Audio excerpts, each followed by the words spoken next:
আজ থেকে প্রায় 3-4 মাস আগে নির্বাচন কমিশন যখন দায়িত্ব নিয়েছিল তারা কমিট করেছিল পশ্চিমবঙ্গের মানুষের কাছে শান্তিপূর্ণ একটা ভোট তারা উপহার দেবেন। আর সেই মতো দেখা গেল 2 দফা নির্বাচন এবং গণনা দু একটি বিক্ষিপ্ত ঘটনা ছাড়া ভোটের উপর শান্তিপূর্ণ যে ছবি কিন্তু পশ্চিমবঙ্গের নির্বাচনে একেবারে বলা যায় দেখাই যায় না। আর আমাদের সঙ্গে রয়েছেন এই নির্বাচনকে শান্তিপূর্ণ করার অন্যতম কারিগর বিশেষ পর্যবেক্ষক যিনি রয়েছেন সুব্রত গুপ্ত স্যার। 2 দফা নির্বাচন এবং গণনা শান্তিপূর্ণভাবে করলেন, নিজের স্যাটিসফ্যাকশনটা কতটা?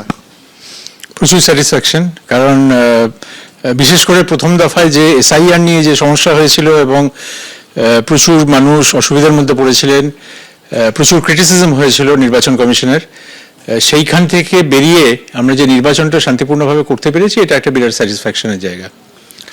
বাংলা মানে হচ্ছে বাংলার যে রাজনীতি বা বাংলার যে নির্বাচন সেখানে সবসময় সন্ত্রাস, গুলি, বোম, মৃত্যু, রক্ত এই দেখতে অভ্যস্ত বাঙালি। এবার একটা সম্পূর্ণ ভিন্ন আপনারা ভোট উপহার দিলেন। আপনার কি মনে হয় এই যে রীতিটা তৈরি হলো, সেট করলেন, এটা চলবে আগামী দিনে? আমার মনে হয় মানুষ যেভাবে ভোট দিয়েছেন ভয়হীনভাবে, আর আমরা যেটা প্রথম থেকেই বলেছি যে বাংলার নির্বাচনী যে কালচার সেটার বদল দরকার, সেই বদলটা বাংলার মানুষ করে দেখালেন। তাতে হয়তো নির্বাচন কমিশনের পক্ষ থেকে আমরা কিছু কিছু সিদ্ধান্ত নিয়েছিলাম, সেটা সহায়ক হয়েছে, কিন্তু মূলত এটা মানুষের জয়, যারা ভয় জয় করে এসেছেন এত বিশাল সংখ্যায় এবং ভোট দিয়েছেন।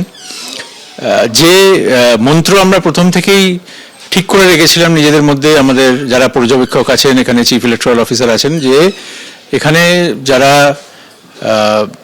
ভোটের দিন সন্ত্রাস করেন, গণ্ডগোল করেন, মানুষকে স্বাধীনভাবে ভোট দিতে দেন না, সেই সমস্ত দুষ্কৃতীদের জন্য একটাই মন্ত্র, সেটা হলো হয় তুমি ঘরে থাকো, নয় তুমি শ্রীঘরে থাকো, এর বাইরে কিছু হবে না। তো সেটা যেহেতু আমরা করতে পেরেছিলাম, সেই জন্য মানুষও স্বতঃপ্রণোদিত হয়ে তারা এসেছিলেন বিরাট সংখ্যায় এবং ভোট দিয়েছিলেন। যখন জাতীয় নির্বাচন কমিশনের তরফ থেকে আপনাকে গুরু দায়িত্বটা দেওয়া হয়েছিল তখন কি মনে হয়েছিল?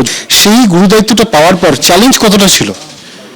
চ্যালেঞ্জ তো অনেকটাই ছিল, কারণ আমরা যখন এখানে যোগ দিয়েছিলাম, আমি এবং আরও যারা অবজারভার ছিলেন এসআইআর প্রক্রিয়ায়, তখন এসআইআর প্রক্রিয়া প্রায় 1 মাস হয়ে গেছে এবং বিভিন্ন ধরনের সমস্যা হচ্ছিল সেই সময়।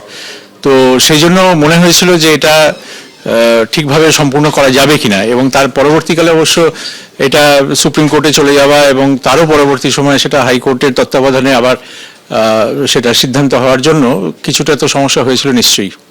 একটা সময় পশ্চিমবঙ্গের মানুষের প্রশাসনের উপর থেকে যে ভরসা, প্রশাসনের যে রাজনীতিকরণ, যে ব্যারিয়ারটা থাকার কথা ছিল সেটা উঠে যাওয়া, এই সমস্ত কিছু উপেক্ষা করে মানে প্রশাসনকে কিভাবে নিজেদের নিয়ন্ত্রণে এলেন?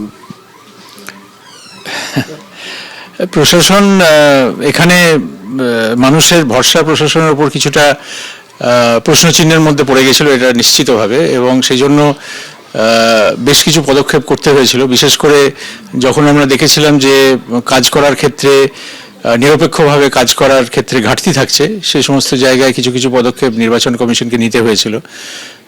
কোনো কোনো ক্ষেত্রে ডিসিপ্লিনারি প্রসিডিংও শুরু করতে হয়েছিল অফিসারদের বিরুদ্ধে। আমার ধারণা যে পুরোটা বদল করতে না পারলেও অনেকটাই ডিসিপ্লিন নিয়ে আসা গেছিল প্রশাসনের মধ্যে। স্যার, 2 দফা নির্বাচন, সেই নির্বাচনে কোথাও কোনো অশান্তি নেই, কিন্তু একটা ব্ল্যাক স্পট হয়ে রইল ফলতা নির্বাচন আপনাদেরকে আবার নতুন করে করতে হবে। এইটা কি না হলেই ভালো হতো? মানে এই জায়গায় মানে গাফিলতিটা তো আপনারা ইতিমধ্যে আইডেন্টিফাই করেছেন, আমি জানি আপনারা সেখানে টেকনোলজি যে ব্যবহার করেছেন সেখানে ধরাও পড়েছে, স্বাভাবিকভাবে এই ব্ল্যাক স্পটটা না হলে কি ভালো হতো? আমার মনে হয় যে এটা হয়ে একদিক দিয়ে ভালো হয়েছে, এটুকু অ্যাটলিস্ট বোঝানো গেছে যে কেউ যা ইচ্ছে তাই করে পার পাবেন না। যা প্রযুক্তি আছে, যা নিয়মকানুন আছে, সেই নিয়মকানুনের অন্যথা যদি হয় তাহলে সেটা ডিটেক্টেড হবে এবং ডিটেক্টেড হওয়ার পর নতুন করে নির্বাচন হবে, এই জিনিসটা প্রমাণ হয়ে গেল। তো সেই দিক দিয়ে বলতে গেলে এটা একদিক দিয়ে ভালো হয়েছে। আপনার কাছে শেষ প্রশ্ন করব, মনোজ আগরওয়াল সাহেব তিনি তার ব্যক্তিগত ইচ্ছে যে পশ্চিমবঙ্গে 1 দফাতেও নির্বাচন করা সম্ভব, অন্তত এই ভোটের পর তো তিনি আরো সেটা দৃঢ়ভাবে বলছেন। আপনি কি মনে করেন যে পশ্চিমবঙ্গে আগামী দিনে 1 দফা নির্বাচন করা সম্ভব?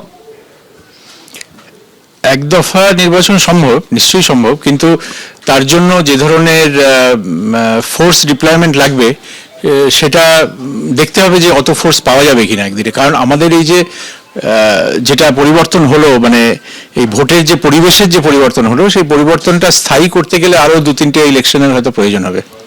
আমরা কথা বললাম সুব্রত গুপ্ত সাহেবের সঙ্গে, এবং তিনি যেটা বলছেন যে আগামী দিনে হয়তো এক দফা নির্বাচন করা যাবে, কিন্তু তার জন্য সেই জায়গা পর্যন্ত পৌঁছতে গেলে আরো 2-3টি নির্বাচন প্রয়োজন নির্বাচন কমিশনের। ক্যামেরা অভিজিৎ দত্তের সাথে অঙ্গন বিশ্বাস, এবিপি আনন্দ, কলকাতা।